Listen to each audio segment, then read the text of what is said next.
கலைகளும் இலக்கியங்களும் உள்ளவரை ஆண் பெண் புரிதல் என்ற ஒரு மிகப்பெரிய சங்கிலி. இயக்குனர் காந்தி கிருஷ்ணா அவர்களே, தயாரிப்பாளர்களே, விடை கொண்டு போன தம்பி ஜி.வி. பிரகாஷ் அவர்களே, மேடையில் அமர்ந்திருக்கும் மேன்மைக்குரிய கலைஞர்களே, நாயகன் அவர்களே, நாயகி அவர்களே, துணை கதாபாத்திரங்களே, பாசத்திற்குரிய பத்திரிகையாளர்களே, ஊடக உறவுகளே, கலைத்துறையின் முன்னணி முகங்களே, உங்கள் அனைவருக்கும் எனது அன்பான வணக்கத்தை தெரிவித்துக் கொள்கிறேன்.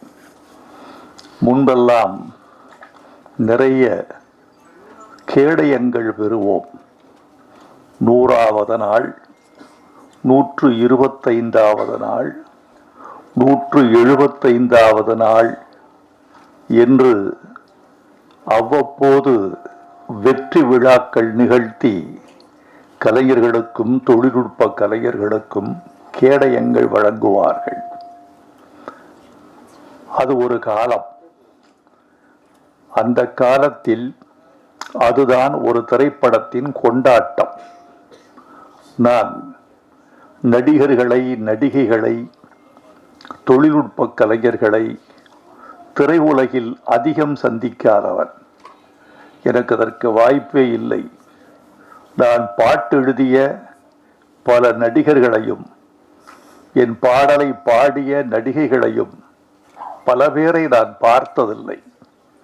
சில பேரை பார்த்திருக்கிறேன் என்றால் அது அந்த வெற்றி விழா மேடையாகத்தான் இருந்தது.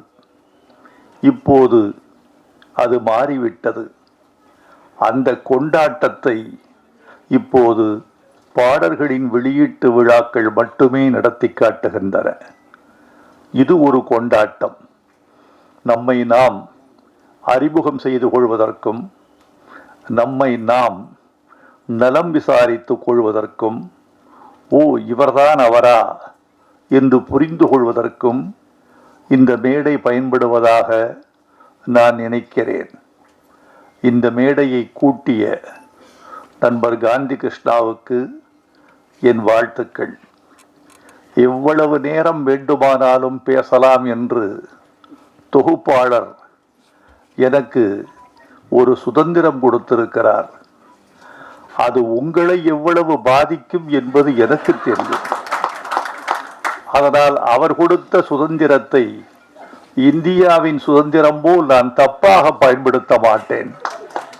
நான் சரியாக பயன்படுத்தி எண்ணி சில நிமிடங்களில் என் கருத்துக்களை பதிவு செய்து விடைபெற வேண்டும் என்று ஆசைப்படுகிறேன். பேசுவதற்கு ஆசைதான், நல்ல கூட்டம்தான், எண்ணிக்கையில் அதிகமான ஊடகங்கள் இங்கே வந்திருக்கிறார்கள் தாம்.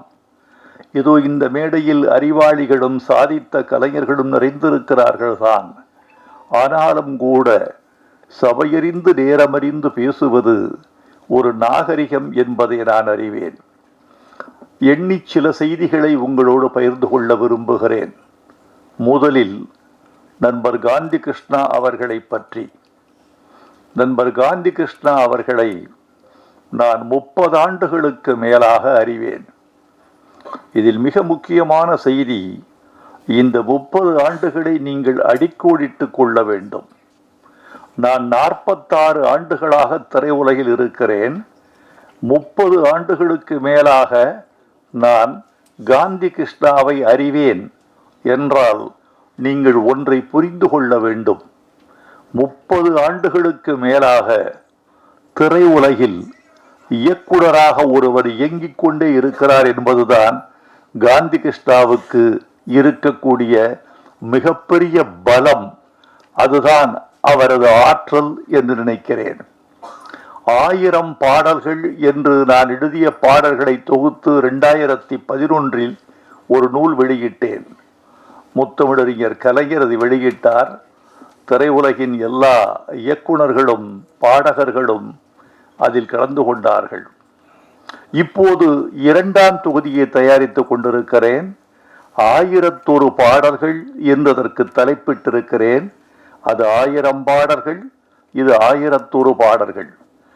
சமீபத்தில் இதை தொகுத்து கொண்டிருக்கிற இந்த காலகட்டத்தில் புரட்டி புரட்டி பார்த்தபோது எத்தனை இயக்குனர்கள், எத்தனை பாடகர்கள், எத்தனை இசையமைப்பாளர்கள் என்று மலைத்து போன போது ஒன்று தோன்றியது. இவர்களில் எத்தனை பேர் இருக்கிறார்கள் என்று கணக்கு பார்த்தேன். பல பேர் காலத்தில் இருக்கிறார்கள், களத்தில் இல்லை. பல பேர் காலத்திலேயே இல்லை, நினைவுகளில் இருக்கிறார்கள். இந்த கலை உலகம் என்பது மாறிக்கொண்டே இருக்கிற ஒரு பிம்பம். இது ஓடிக்கொண்டே இருக்கிற ஒரு நுரை. இது வானவில்லை தனக்குள் வைத்து முடிந்து வைத்திருக்கும் ஒரு குமிழி.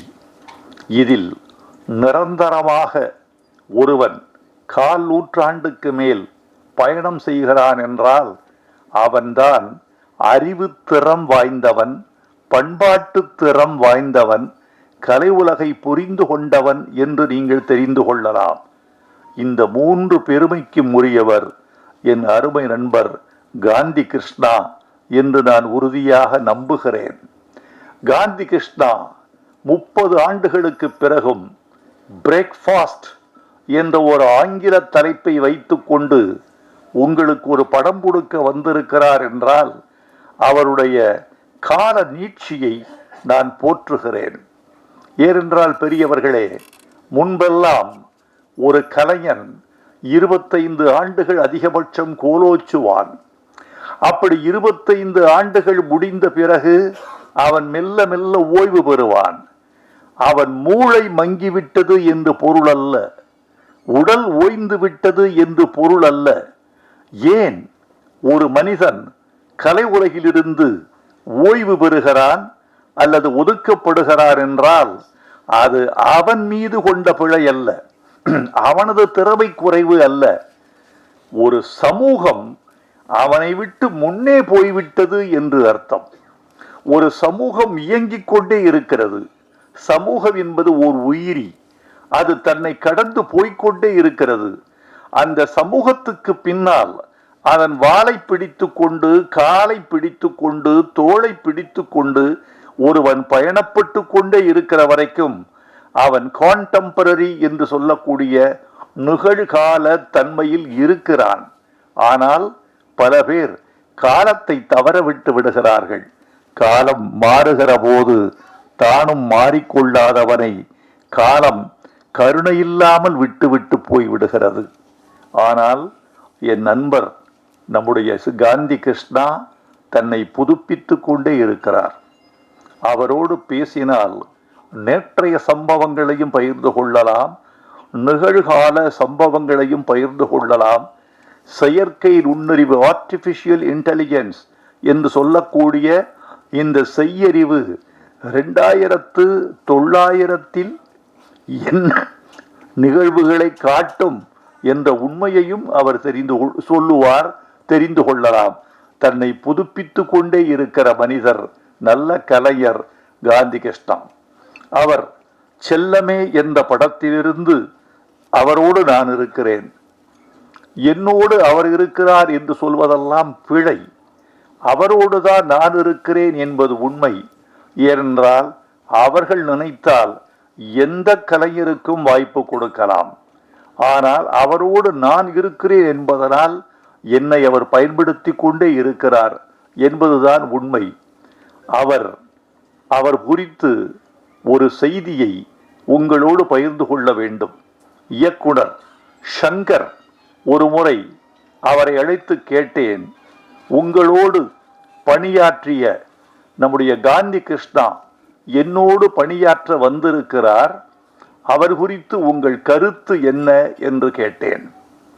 அப்போது சங்கர் சொன்னார், சார், அவர் அண்டர் எஸ்டிமேட் பண்ணிடாதீங்க. காந்தி கிருஷ்ணா எப்படிப்பட்டவர் என்றால் என்னை விட களத்தில் திறமைசாலி என்று எனக்கு சொல்லி அவர் பெருமையை உணர்த்தி காட்டினார் சங்கர். என்னை விட திறமைசாலி, களத்தில் பணியாற்றுவதில் வல்லவர் என்று சொன்னார். அப்படி தன்னுடைய குருநாதரால் நல்ல கருத்து சொல்லப்பட்ட ஓர் இயக்குனர் காந்தி கிருஷ்ணா. காந்தி கிருஷ்ணாவை பற்றி, இந்த படத்தை பற்றி ஒன்று சொல்லி நான் விடைபெற வேண்டும் என்று ஆசைப்படுகிறேன். இதில் அவர் கையாண்டிருக்கிற கருப்பொருள் இருக்கிறதே, பழையதாகாத கருப்பொருள். இது நேற்று வெளிவந்திருக்க வேண்டிய படம். சில படத்தை பற்றி சொல்லுவார்கள், இது 1987 வெளிவந்திருக்க வேண்டிய படம் என்று சில படங்களை சொல்லுவார்கள். சில படங்களை இது 60களில் எடுத்திருக்க வேண்டிய படத்தை 2026 இவர் எடுத்திருக்கிறார் என்று தள்ளிவிடுவார்கள். சில படங்களுக்கு இன்னும் மோசமான விமர்சனம் வரும். 2100 எடுக்க வேண்டிய படத்தை இவர் 2026 எடுத்திருக்கிறார் என்று சில படங்கள் தள்ளப்படும். கால ஒப்புமை, ரெலவன்சி என்பது ஒரு கலைக்கு மிக முக்கியம். இந்த படத்தில் அவர் கையாண்டிருக்கிற செய்தி ஆண் பெண் உறவு குறித்தது. ஒரு ஆண் பெண்ணை புரிந்து கொள்வதும், ஒரு பெண் ஆணை புரிந்து கொள்வதும், ஆண் என்ற வர்க்கம் உள்ள வரைக்கும் பெண் என்ற வர்க்கம் உள்ள வரைக்கும் இருக்கவே செய்யும். நீங்கள் புரிந்து கொண்ட ஒரு பெண்ணை இன்னொரு பெண்ணோடு ஒப்பிட்டு புரிந்து கொள்வது ஆகாது. ஒரு ஆணை புரிந்து கொண்ட ஒரு பெண் அதே அளவுகோலை வைத்து இன்னொரு ஆணை புரிந்து கொள்ள முடியாது. கணவனை வைத்து தந்தையையோ, தந்தையை வைத்து தனையனையோ தமையனையோ ஒரு பெண் புரிந்து கொள்ள முடியாது. ஒவ்வொரு பெண்ணும் ஒரு உலகம், ஒவ்வொரு ஆணும் ஒரு உலகம். அவர்களின் ரசனைகள், அவர்களின் எண்ணங்கள், அவர்களின் போக்குகள் மாறிக்கொண்டே இருக்கும். புரிந்து கொள்ள முடியாது. ஒரு ஆண் பெண்ணை புரிந்து கொள்வதும், பெண் ஆணை புரிந்து கொள்வதும் உள்ள வரைக்கும் கலை இருக்கும், இலக்கியம் இருக்கும்.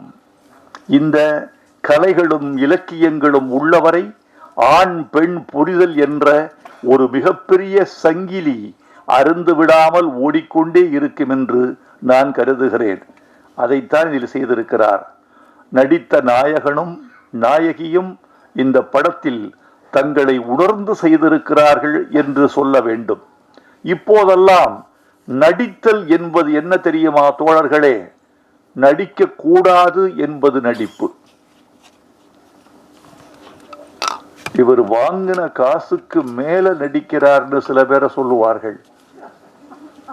1 லட்சம் ரூபாய் வாங்கி கொண்டு ஏன் 5 லட்சம் ரூபாய்க்கு நடிக்கிறாய் என்று சில பேரை விமர்சனம் எழுத கேட்டிருக்கிறேன். 60களின் நடிப்புக்கும் 80களின் நடிப்புக்கும் பாரதி ராஜா வந்த பிறகு இருந்த நடிப்புக்குமான வேறுபாட்டை நீங்கள் உணர்ந்திருப்பீர்கள். நடித்தல் என்பது நடித்தல் அல்ல. இப்போது நடித்தல் என்பது இருத்தல். நீ இரு, பாத்திரமாக இரு, நீ நீயாக இரு.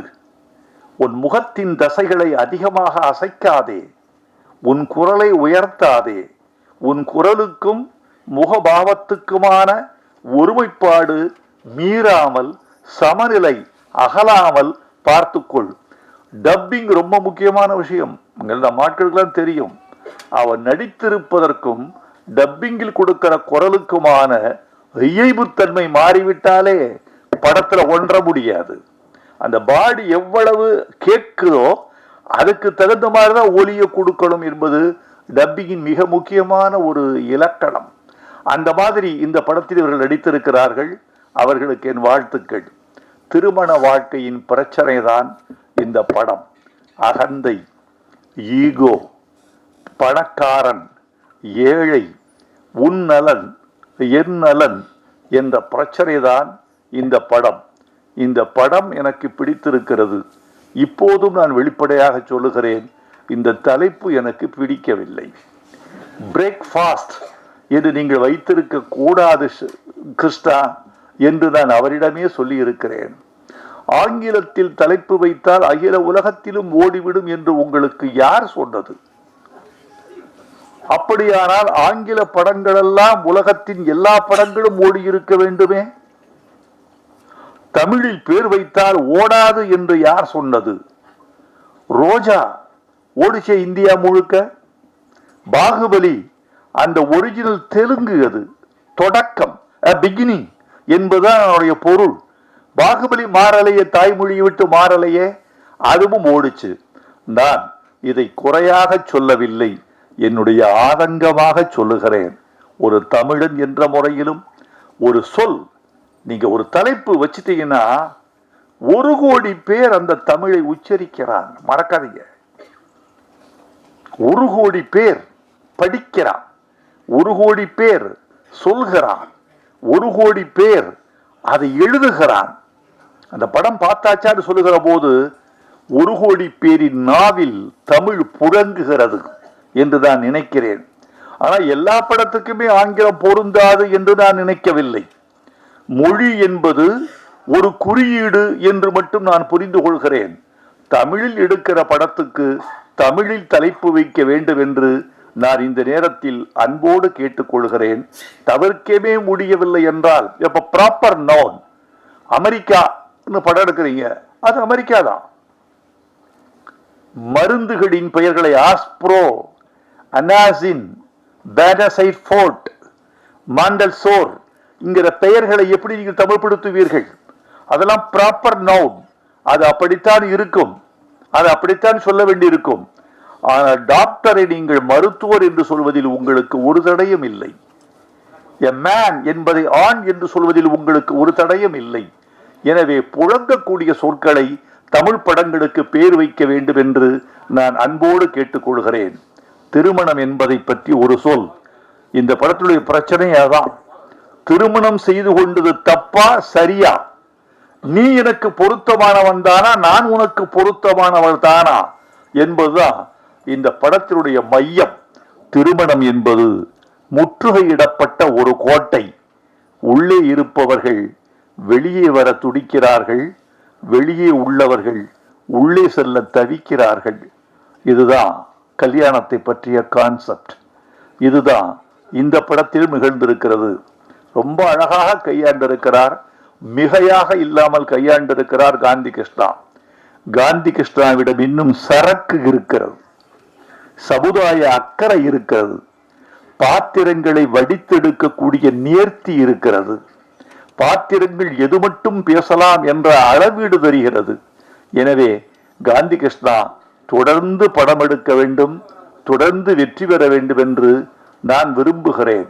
இந்த படமும் வெற்றி பெற வேண்டும். இந்த படத்தில் நடித்தவர்கள் புகழ் வர வேண்டும்.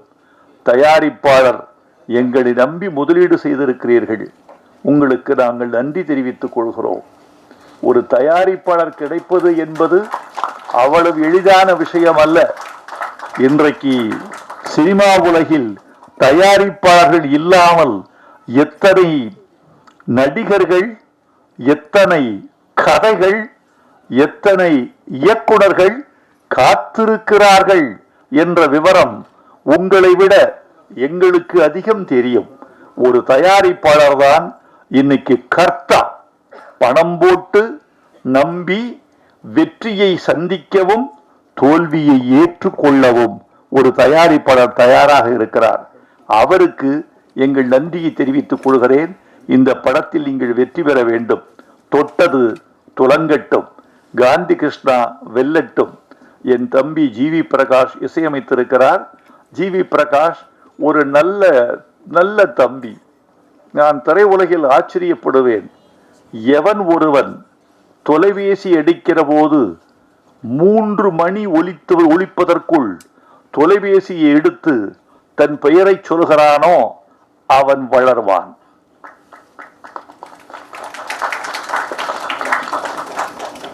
மூணு ரிங்ல எடுத்துருங்க. எடுப்பீங்களா? பேரை பார்த்து எடுப்பீங்க சார். பெண்பாலா இருந்தா 2 ரிங்ல எடுத்துருவீங்க.